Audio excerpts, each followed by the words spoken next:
Dialogamos este día con Claudia Pineda, ella es secretaria de FIAT, de Forfeit Information Action Network, por sus siglas FIAN. Hoy vamos a dialogar sobre el cambio climático y cómo esto provoca que algunas familias se desplacen, y ustedes han emprendido algunos proyectos en la zona sur del país. Cuéntenos a profundidad, Claudia. Bueno, nosotros somos FIAN Internacional Sección Honduras, somos una organización internacional con estatus consultivo ante las Naciones Unidas y hemos comenzado a trabajar y acompañar a familias en 4 comunidades del municipio de Marcovia desde diciembre del año pasado.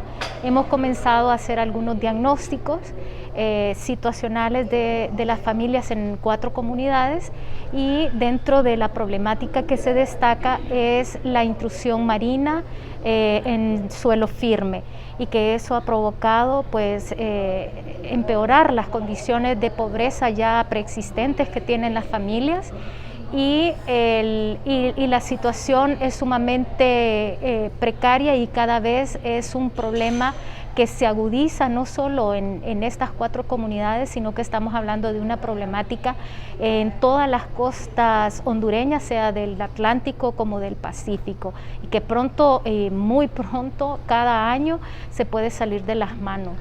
¿De cuántas familias afectadas estamos hablando hasta este momento, Claudia? ¿Y en qué comunidades específicamente es donde ustedes están haciendo esta labor?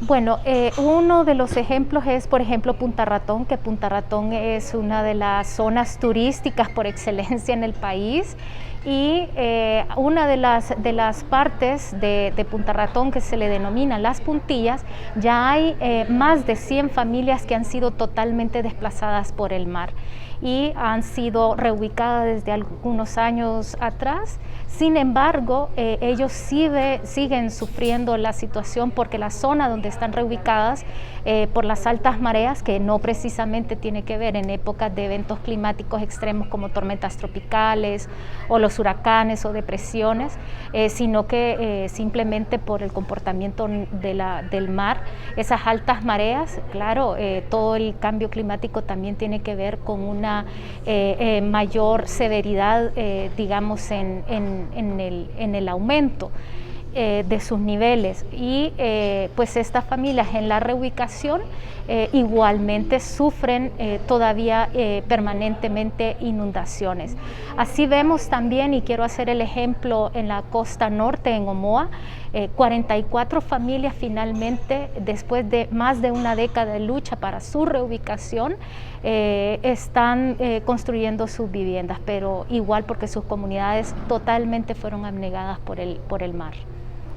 Hablamos indudablemente de un detonante de la migración, puesto que estas familias se desplazan a lugares cercanos, hacia familias, provocando hacinamiento en lugares donde ya viven familias numerosas, y esto al final termina en una migración total o parcial de la familia fuera del país.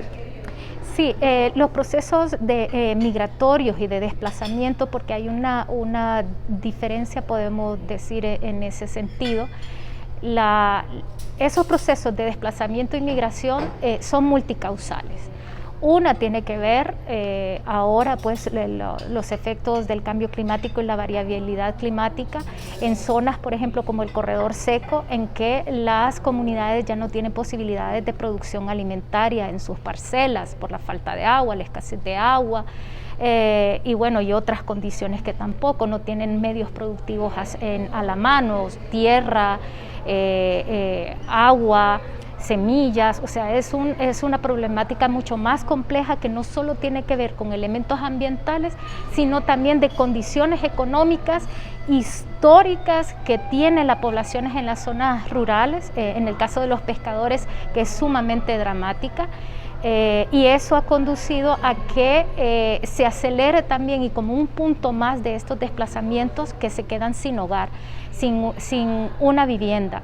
Ellos a veces se desplazan dentro de la misma comunidad, Otras veces dentro del departamento de Choluteca, hablando de la zona del municipio de Marcovia, e inclusive hemos visto desplazamientos de 1 o 2 familiares, hombres, mujeres con sus niños, sobre todo desde la pandemia desde el inicio de la pandemia hasta el momento, que mujeres con sus niños pues se van de la zona porque ya no encuentran otra posibilidad en sus comunidades. La condición de estas familias pescadoras se agudizó con el paso de la pandemia y el paso de las tormentas tropicales ETA y OTA por nuestro país. Es decir, ustedes han logrado identificar estas más de 100 familias, pero el número sin duda puede ser mayor. No, es significativo realmente la cantidad de la población. Podemos ver, por ejemplo, con el caso de Marcovia. Marcovia, el 80% del área o del territorio es sumamente vulnerable. Vulnerable por la sequía, vulnerable por los deslizamientos, vulnerables por las altas marejadas, por las inundaciones que se provocan a lo largo del año, no necesariamente solamente en épocas de invierno. Si estamos hablando dentro de un 80% de esas condiciones de alta vulnerabilidad, estamos hablando de un gran porcentaje de la población que se encuentra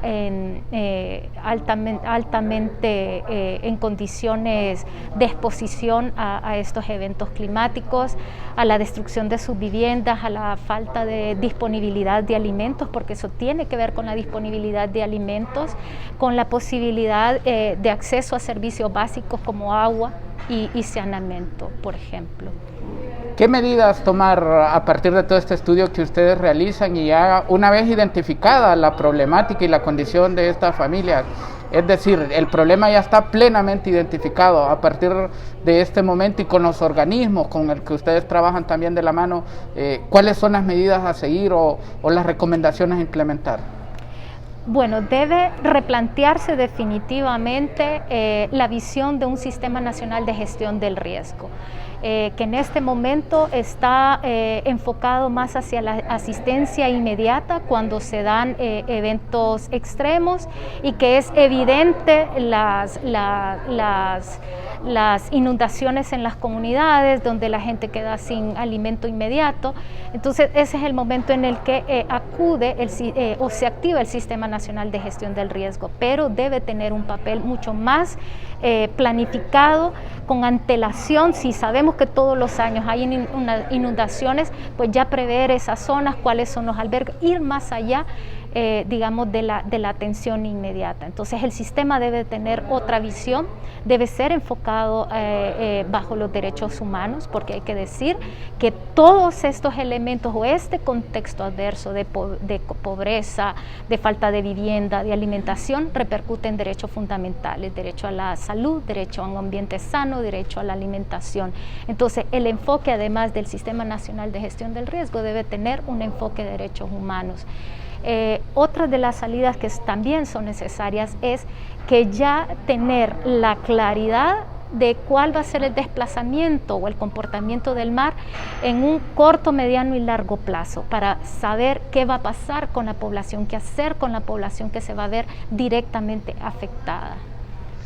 Finalmente, ¿qué va a pasar si no se toman estas recomendaciones? ¿Cuál es el escenario próximo para estas familias que ya están en condiciones de vulnerabilidad y otras más que se podrían sumar a estas cifras? ¿Qué va a pasar en el escenario de que no se tomen acciones, de que no se escuche este llamado? ¿Cuál es el futuro de estas familias y de toda la población de estos lugares que son sumamente susceptibles a estos temas?